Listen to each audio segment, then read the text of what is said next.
Bandpass filter under application. Now we are going to explore the functionality and impact of bandpass filter.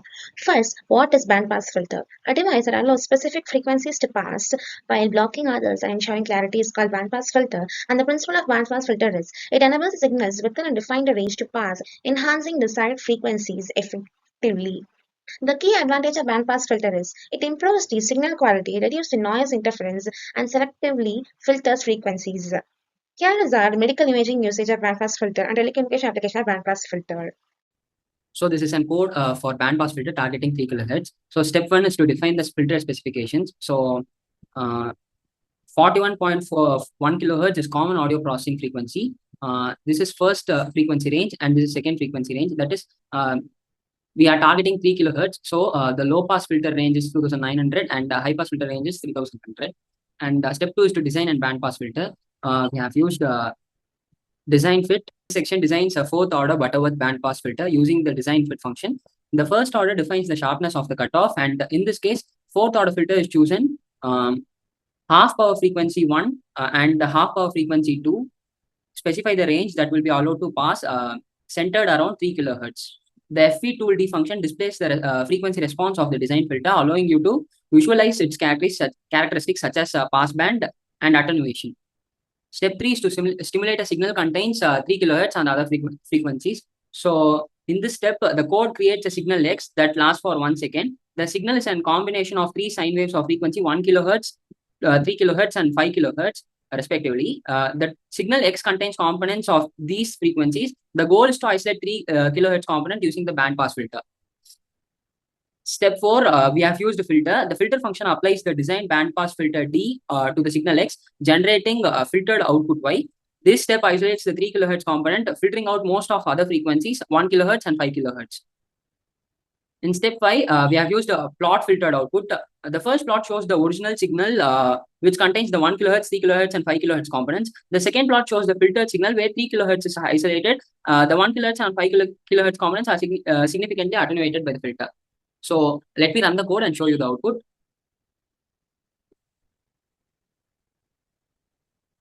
As you can see, this is the first plot where we can see 1 kHz, 5 kHz, and 3 kHz frequency.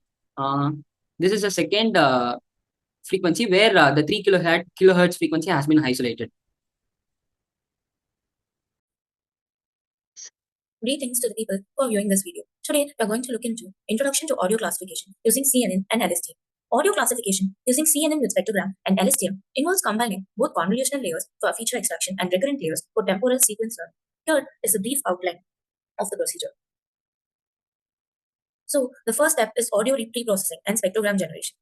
The audio input is taken in form of MP3 or WAV files, and then converting it into the spectrogram steps. We require the consistent sampling and the normalized signal. So we sample the signals with a consistent sampling rate and then normalize it, and if necessary, trimming or padding process done to make the audio to a fixed length. Then moving on to spectrogram creation. Converting the audio into visual representation is what typically spectrogram refers to. So we use male spectrogram or log scale spectrogram by implementing libraries like deduce in Python and generate the spectrogram. So this spectrogram is a 2D matrix and it's an image form which has the frequency and time features. So then CNN for feature extraction. The spectrogram is treated as an image and fed into the CNN. Convolutional layers. Here, the CNN applies convolutional filters to extract spatial features such as frequency patterns from the spectrogram. So these layers learn important frequency-based features such as harmonics, pitch, and energy patterns. Then, process of flattening. After several convolutional viewing layers, the 2D output forms CNN, which is flattened into a 1D vector of features. Moving on to the LSTM part. So LSTM for temporal feature learning, input to LSTM would be the flattened CNN output is treated as a sequential input where LSTM processes the time dependencies, the temporal features in the data. Going on to the LSTM layers, it learns the temporal patterns by analyzing how features evolve over time. This is particularly useful for audio where to compare the frequency changes over time. So this is useful for the audio such as speech or detection of speech patterns, rhythms in the music, etc. Then the fully connected layer or the dense layer. After the LSTM layers, the learned temporal features are passed to the fully connected dense layers. These layers help map the high-level features to the desired output classes, examples sound categories such as speech, music, or different instruments. Output layer or the softmax layer. The final layer is a softmax for multi-class classification or sigmoid for binary classification that outputs the probability of each class. The class with the highest probability is the predicted label. Now under the training, the loss function using categorical cross entropy or binary cross entropy for training. So evaluation and prediction. Once trained, the model is evaluated on the test set to measure the accuracy and performance. So the case studies and successful implementations of the hybrid models.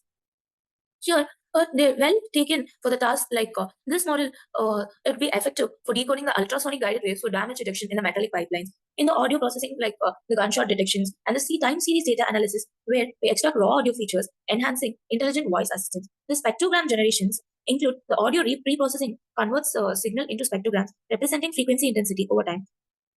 So then the evaluation metrics, a softmax output layer, and the training process are the and they help in implementing this model with a very much great efficiency and a good performance. Thank you.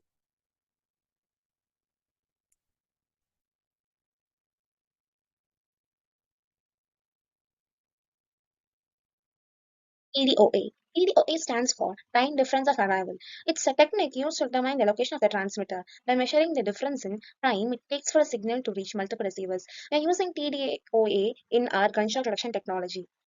Here is the working and key points of TDOA. TDOA working has 5 steps, which is signal transmission, signal reception, time measurement, time difference calculation, location triangulation. Signal transmission. It emits a signal. I mean, a transmitter emits a signal. Signal reception. Multiple receivers sensor detect these signals. The multiple receivers have been placed in a ground or a land. It detects the signal. Time measurement. Each receiver records exact time the signal was received. Every receiver which detects a signal records the exact time of the signal. Time difference calculation. The difference in time, arrival times between the various receivers is calculated. Location triangulation. By knowing the distance difference between the transmitter and each receiver, a geometric triangulation can be performed and pinpoint the transmitter's location. Key points of TDOA. Accuracy challenges applications. Accuracy. TDOA can provide accurate location information, especially when combined with other techniques like angle of arrival. It's just nothing but a TOA's application. Challenges. Factors like signal propagation delays, multipath effects, and synchronization errors that can affect the accuracy of TDOA measurements. Applications. There are 3 applications: navigation, wireless networks, surveillance. Okay, so this is the code for TDOA with 10 microphone arrays, each having 6 microphones, which is placed in omnidirection. Um, okay, the first step we have here is speed of sound in air, that is 343 seconds. And then we have mentioned the microphone, so number of arrays is 10 and mics per array is 6. So step 1 is generating random position for microphone arrays, that is array positions. So third step is to generating random positions for microphone arrays. You can see we have generated random positions, and then the next step is to define relative microphone positions within each array. So we have used each microphone array consists of 6 microphones arranged in pattern. The microphone is placed in the center 0, 0, 0. The others are placed at small offset 0.1 meters from the center, that is in X, Y, or Z direction, to form a 3D configuration hexagonal shape. Next is storing absolute positions of all microphone. Mic positions. That is, mic position stores the absolute 3D coordinates for every microphone. The loop calculates the actual position of each microphone by adding the microphone's relative position to the center position of its array.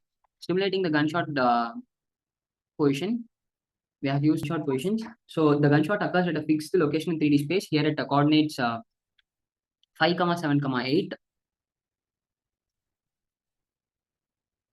Computing distances from gunshot at each microphone. Distances calculates the Euclidean distance between each microphone and the gunshot position using the formula. Distance is equal to x2 minus x1 the whole square, y2 minus y1 the whole square, z2 minus z1 the whole square.